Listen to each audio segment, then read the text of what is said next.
Okay, this is Mr. Bringetto giving the Transformational Geometry Study Guide with the solutions.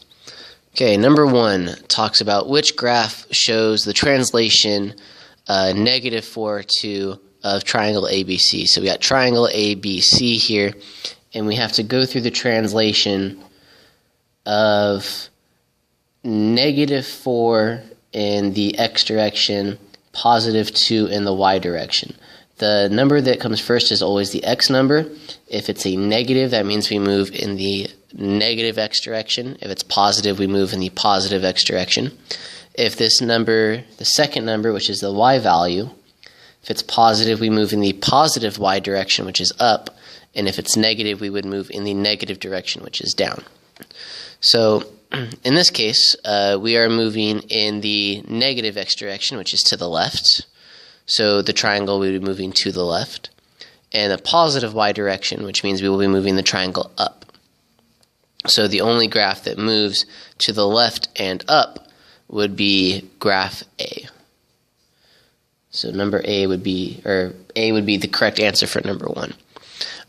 What the translation does is it takes each point of the triangle, these points are called vertices, and it translates these points 4 spaces to the left, so that's 2, 4, and up 2. And that's where point C ends up at.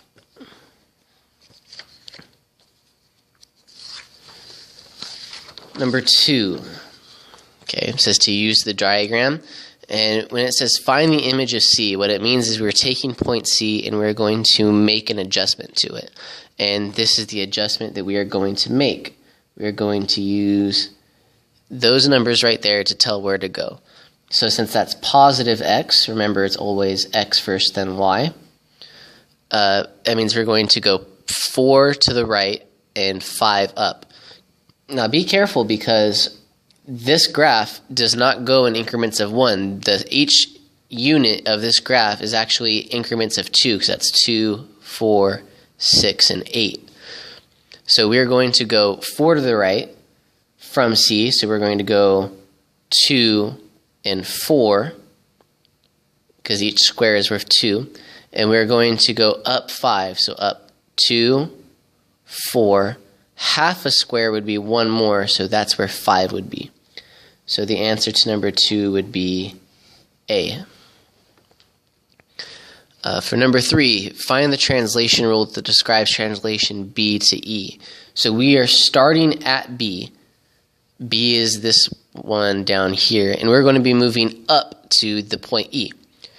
So that means that we don't move left or right at all, and we are going to be going up 2, 4, 6, 8, 10, 12, 14, 15. So we're looking for a point 0, 15, and that would fall under B, right there. Number 4 says describe in words the translation, and it's just taking this part again. This is the most important part. As long as you know that this means move in certain directions, first number is left or right, second number is up or down, depending on if it's positive or negative, and this other point right here goes in here is what you are moving, then you'll be good to go. So it says, which words are we supposed to do? And since the first number is negative, that means you're going to the left, so 2 left. And the second number is positive, which means up, so 8 up. So 2 units to the left, 6 units up. The answer is A. 5 is just going the other direction, and that's just going from words to the rule. So this says 5 units to the left. Left is the negative x direction, and right is the positive x direction. Up is the positive y direction, and down would be the negative y direction. So we have 5 units left, so we're looking for a -5. So it's either C or D. And 7 units up, which would be a positive y. So the answer would be B. 6. Use a translation rule to describe the translation. 8 units to the right and 2 units down. So right is a positive. So we're looking for a +8. And 2 units down is a negative. So C would be our answer here. Because we go positive 8 in the right direction, negative 2 means we go down 2.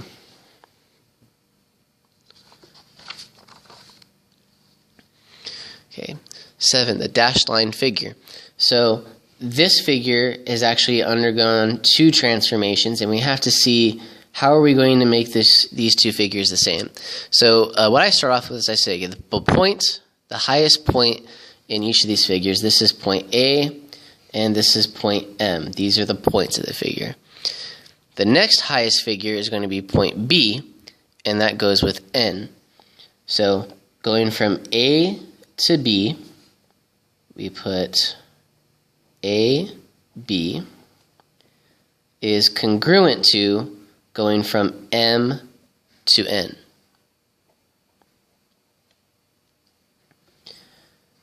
Going around the square, we got to make sure we go in the same direction. So we got to make sure we're going in the same direction. These guys are going differently, but we have to make sure that we go from the right point to the correct point.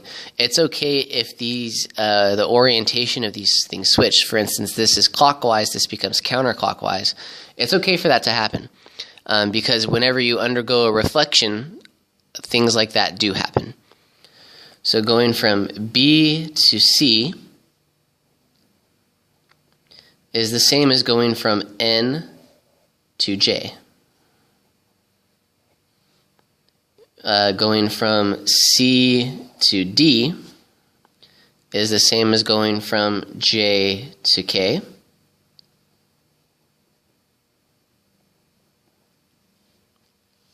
Going from D to E is the same as going from K to L.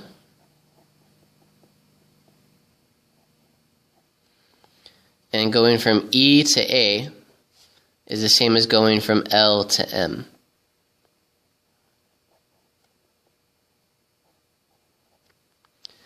And we have just listed all the pairs of corresponding sides. Which side goes with which? For B, it says name the image points of C. So C seems to be one of the lower corners of the graph. And we just figure out which part of the other figure looks like it'd be where C is. And since C is under B, C is right under B, J is under N, so J is the image of C.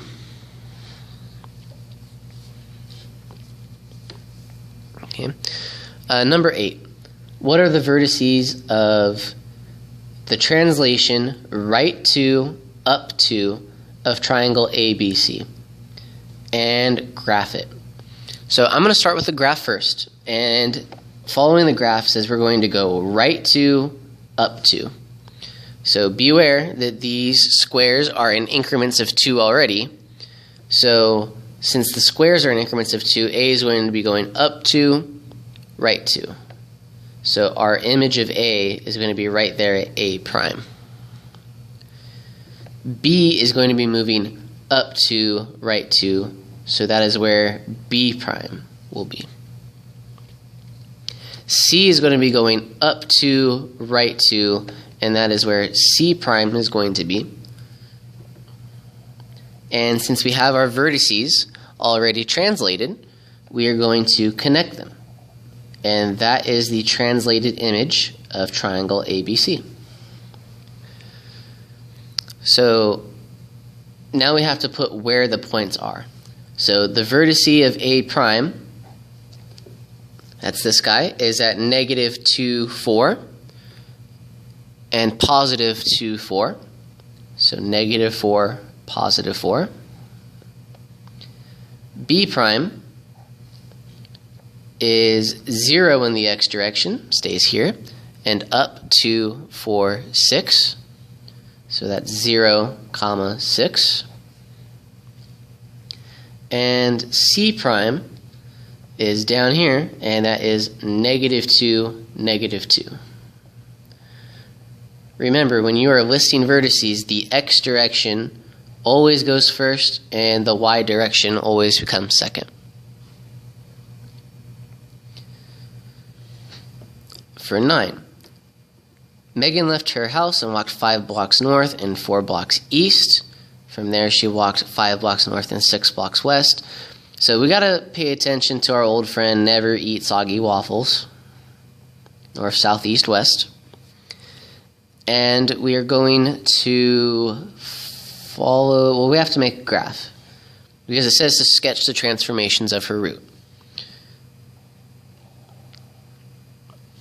So Megan's house is at the origin. Origin means 0, 0, the very beginning of the graph. And we're going to mark that as M for Megan. So she goes 5 north and 4 east, so that means we're moving up 1, 2, 3, 4, 5, and right 1, 2, 3, 4. So her friend's house is somewhere right there at 5 north, 4 east.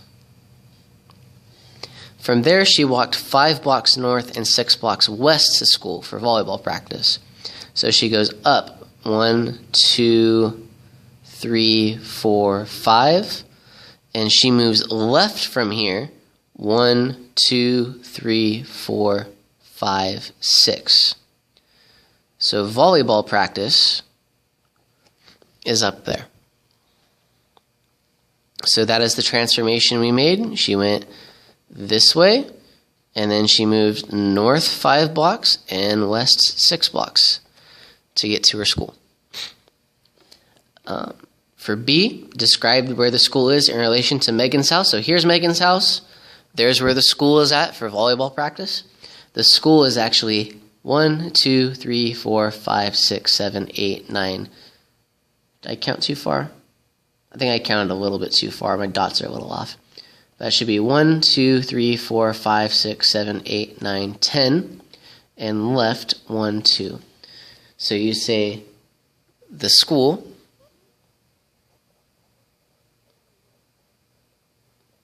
is 10 blocks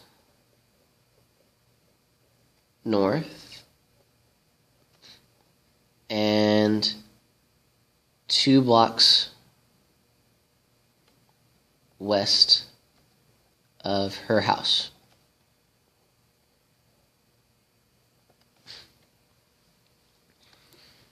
Okay. It also says that we have to use function notation. So commonly what will happen is that people will read function notation, oh my gosh, what's going on? I'm freaking out. How do I do this? Relax. Go back through your tests, because your test has function notation examples all over it. So we are making a translation. How far do we go? And what are we translating?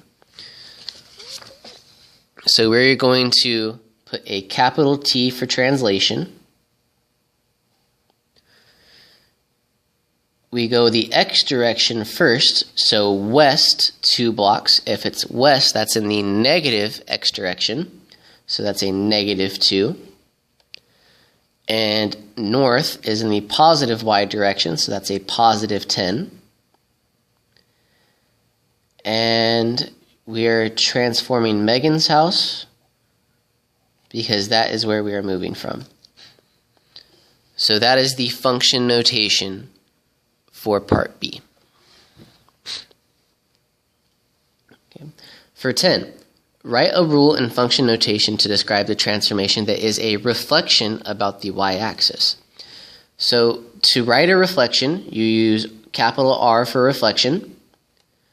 What goes down here, I'm going to use L to represent the line. Whatever line that you are reflecting across goes down here.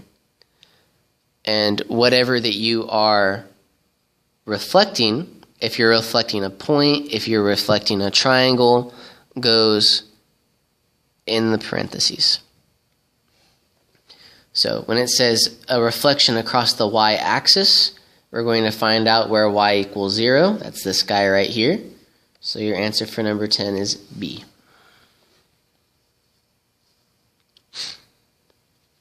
Okay. Number 11. The vertices of a triangle are these guys. Name the vertices of the reflection across the x-axis of triangle PQR. So, aside from this problem, let's just look at what happens to some kind of figure in space. Say a figure like this.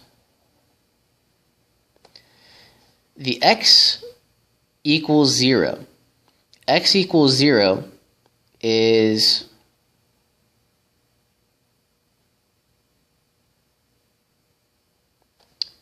the y-axis. So actually I wrote this one wrong. This one should be C. Because x equals 0 is this line right here. Okay?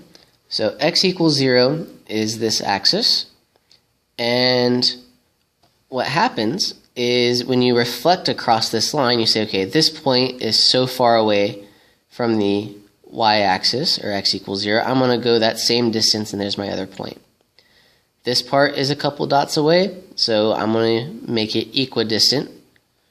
And this spot is so far away from the axis, and you make a reflection of your figure.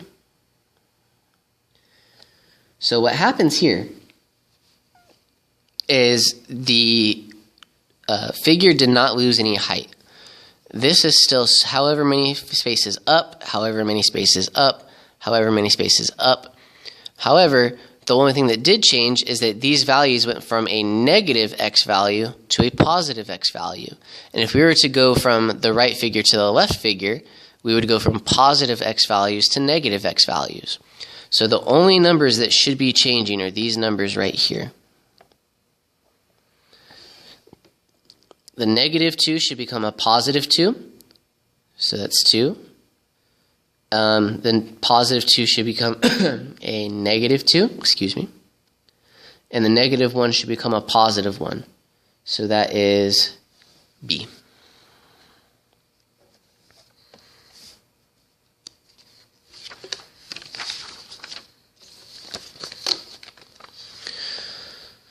For number 12, each triangle in the diagram is a reflection of another triangle across one of the given lines. How can you describe triangle 2 by using a rule? So what it's trying to ask us for is how do we get to triangle 2? So the first one says reflect about line L, triangle 3. So this line is line L. Triangle 3 is this triangle over here. And if we reflect it across this line, do we get triangle 2? So in other words, if I were to fold this paper on top of itself across that line, I missed, would the triangles overlap each other? And if I was a better paper origami person, these triangles would overlap. So this triangle 3 does reflect over to triangle 2, so 1 is a good reflection. Triangle 2, if I were to take triangle 2 and reflect it across this line M, I would end up somewhere over here at triangle 1. I don't want triangle 1, I want triangle 2. So number 2 does not work. Statement 3 says, do we take triangle 1 and we reflect it about this line? Do we get triangle 2? And the answer is yes, we do. So 1 and 3 are our answers.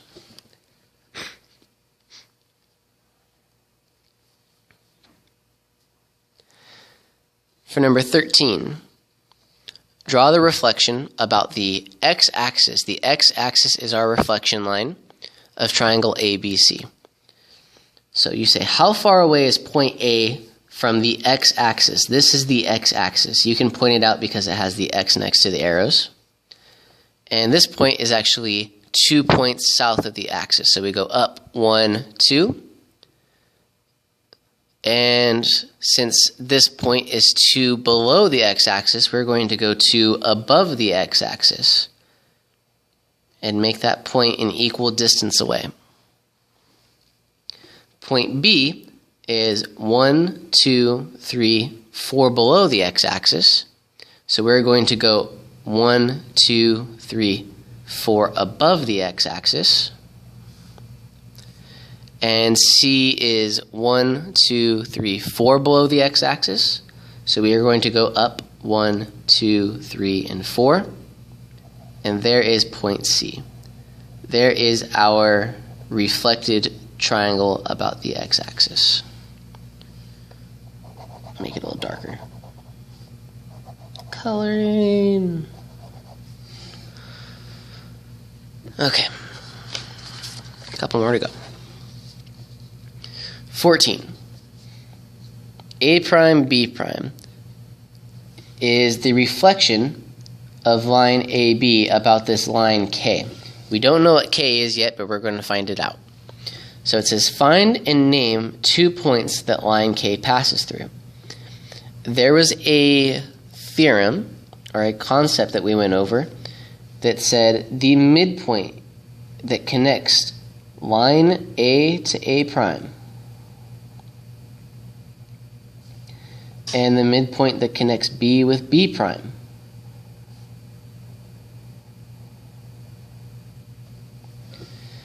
if we were to take the midpoint of those lines halfway in the middle, one right here and the other middle of that line is right there, those 2 points actually help form, I missed. How did I miss? I can't believe I missed. Form a line of reflection. So if I were to fold this paper across that dotted line, point B would overlap with B prime, and A would overlap with A prime. So, name 2 points. This is at 0 on the x, negative 1, 2. So 0, negative 2. And I'm going to call that point, I don't know, point M. And point N, I'll call right here, is at positive 1, 2 on the x-axis and 0 on the y-axis. So those are my 2 points, M and N. When it asks, explain how you know the line K passes through those points, I know they pass through the points because they are midpoints. They are midpoints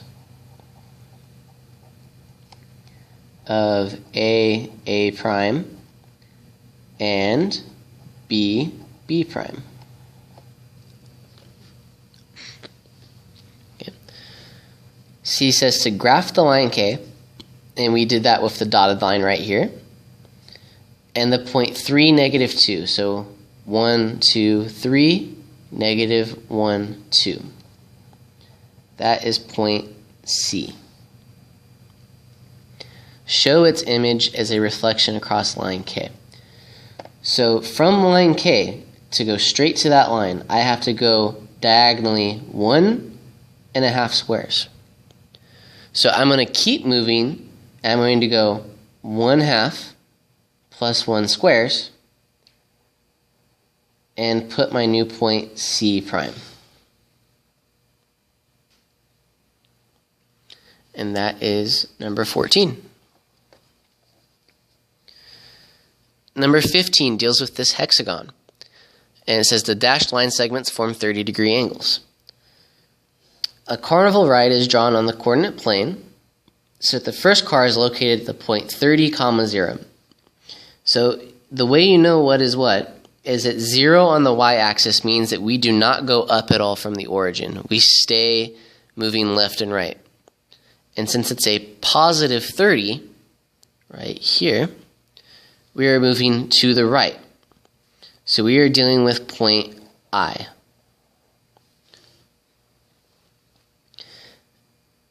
it asks us, what are the coordinates of the first car after a rotation of 270 degrees about the origin? Okay. So if we don't move it at all, that's 0 degrees. If we were to move it here, that would be 30 degrees, because they told us that the lines go in 30-degree angles. This would be 60, 90, 120, 150, 180, 210, 240, 270, 300, 330, and those are our increments. So now the question becomes, what are our new coordinates? So after 270 degrees of rotating, we end up here at L. L is 0 in the x direction, and it is in the negative y direction. So 0 x direction, negative y direction. Our answer is B.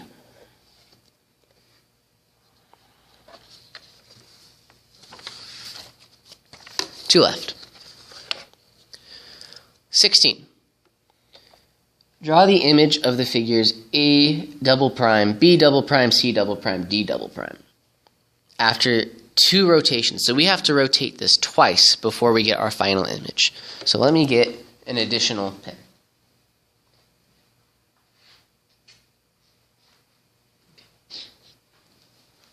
Okay. So we're going to start off using green to put down our new graph. So it says we're going to rotate. Lowercase r means rotate. We're rotating 90 degrees about point F. So here's point F right in the middle. So how we do rotations is, let's move our paper counterclockwise, 90 degrees. So our graph used to look like this. This is our normal graph. Rotating it 90 degrees makes it look like this. So from point F, if I want to get to A, I have to go up half a space, and I have to move left 1, 2, 2.5 spaces. So when I put the paper right side up, my new A is up half a space, left 1, 2, 2.5 spaces. There's my A prime. Okay. Same thing for B. I rotate my paper 90 degrees. Where's F at? Sorry, where's B? B is up 1, 2.5, and left 1/2. So I go up 1, 2.5, left 1/2, and there is B prime. Rotate again for C. C is down 1/2, right 1, 2.5.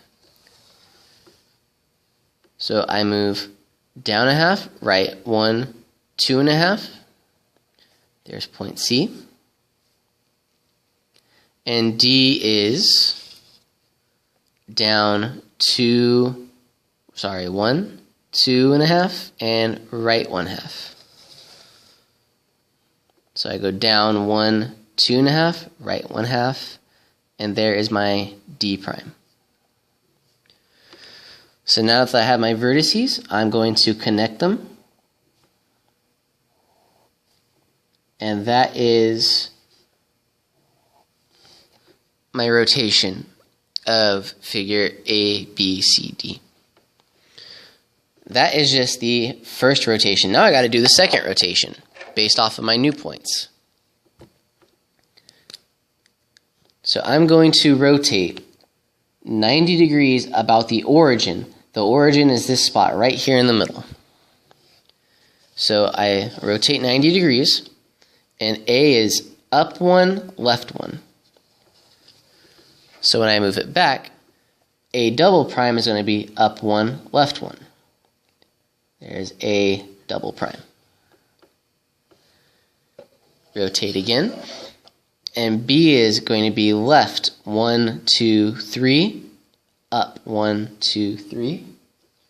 So I put the paper back and it goes left 1, 2, 3, up 1, 2, 3. There's B double prime. Okay. Now I'm going to do my C prime. My C prime is over here, and from the origin that's up 1, 2, 3, 4, 5, 6. So I move up 1, 2, 3, 4, 5. Got to go off the graph a little bit up to 6. And D is right 1, 2, and up 1, 2, 3, 4. So I move right 1, 2, up 1, 2, 3, 1, 2, 1, 2, 3, 4. And there is D double prime.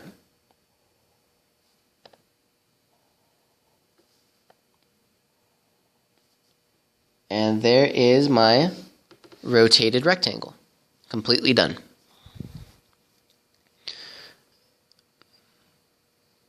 That rectangle has been rotated 90 degrees. So it looks similar to the beginning rectangle, but we also learned on Monday, May 10th, I believe, 11th, that if you do 2 rotations in a row, you end up with a translation. And the last problem. It says the glide reflection, so we have a composition of 2 things that happen, maps the point P to 4, -3. So 4, positive 3. So that is our end point. So if I were to make a graph, the end point is at 1, 2, 3, 4, up 1, 2, 3.